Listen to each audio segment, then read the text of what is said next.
It was a life-changing moment. Novak Djokovic was in Croatia in the summer of 2010 for a Davis Cup tie and was having a consultation with Dr. Igor Setojevic, a nutritionist and fellow Serb. Setojevic told Djokovic to stretch out his right arm while placing his left hand on his stomach. The doctor then pushed down on Djokovic's right arm and told him to resist the pressure. The strength Djokovic would feel in holding firm, the doctor said, was exactly what he should experience. Next, Setojevic gave Djokovic a slice of bread. He told the bemused player not to eat it but to hold it against his stomach with his left hand while he again pushed down on his outstretched right arm. To Djokovic's astonishment, the arm felt appreciably weaker. It was what Setojevic had expected. His crude test had been to discover whether Djokovic was sensitive to gluten, a protein found in wheat and other bread grains. Looking back, it was the moment when Djokovic discovered why he had suffered so many mid-match collapses in his career, and the starting point for a lifestyle change which led to his becoming world number one just 12 months later. Until now, Djokovic has been reluctant to go into detail about the regime that has turned his life and career around.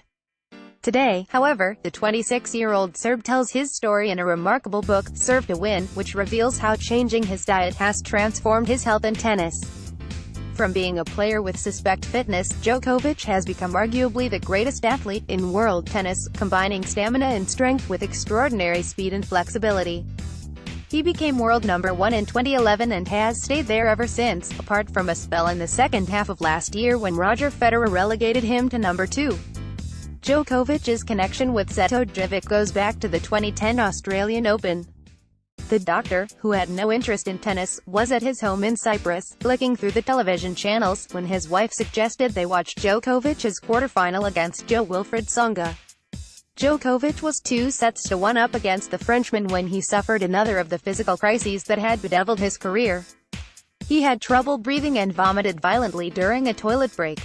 His strength sapped, he won only 4 games in the last 2 sets as Tsonga coasted to victory. The watching Setojevic immediately suspected what was wrong. He guessed that Djokovic's breathing difficulties were the consequence of an imbalance in his digestive system which was triggering an accumulation of toxins in his intestines. Setojevic and Djokovic's father had mutual friends, and 6 months later the doctor was doing the bread test that confirmed his original suspicion. Setojevic told Djokovic that he suspected food sensitivities were causing his physical problems and affecting his mental state. He told the player he could help him devise a diet that would be right for his body and could transform his health and fitness. Subsequent blood tests showed that Djokovic was strongly intolerant to wheat and dairy products and mildly sensitive to tomatoes. Being told to stop eating bread and cheese and cut down on tomatoes was not the best news for someone whose parents owned a pizza restaurant, but the open-minded Djokovic was willing to give it a go. Bread and pasta are staple foods in Serbia, but Setojevic asked Djokovic to try a new gluten-free diet for 2 weeks. The effect was immediate.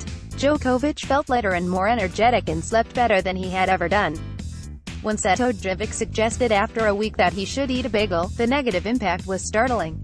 Djokovic felt sluggish and dizzy, as if he had a hangover. When he switched permanently to the diet, the benefits quickly followed. Within 12 months, Djokovic was 11 pounds lighter and feeling stronger and healthier. Ever since following the regime, he has felt fresher, more alert, more energetic and mentally sharper. Djokovic's early years as a professional were very different. In 2005 he had taken the first set against Guillermo Coria at the French Open, but retired in the third because "my legs had turned to rock and I couldn't breathe."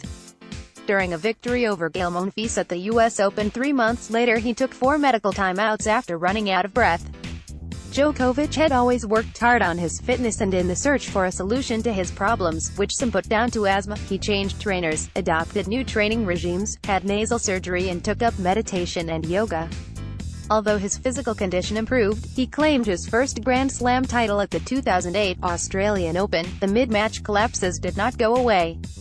When he moved his pre-season training camp to Abu Dhabi at the end of 2009, hoping to acclimatize to heat before heading to Australia, Djokovic thought he might have found the missing piece in the jigsaw, only for the meltdown against Tsonga in Melbourne to revive all his concerns.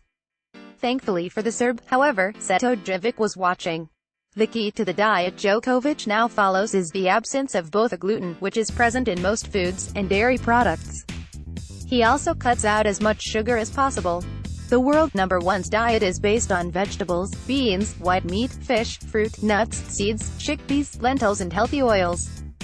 He is meticulous about when and how he eats. Djokovic buys organic food wherever possible and cooks almost every meal himself. When on tour, he always tries to stay in hotels which will let him use their kitchen. After saying a short prayer before meals, not to any specific god but to remind himself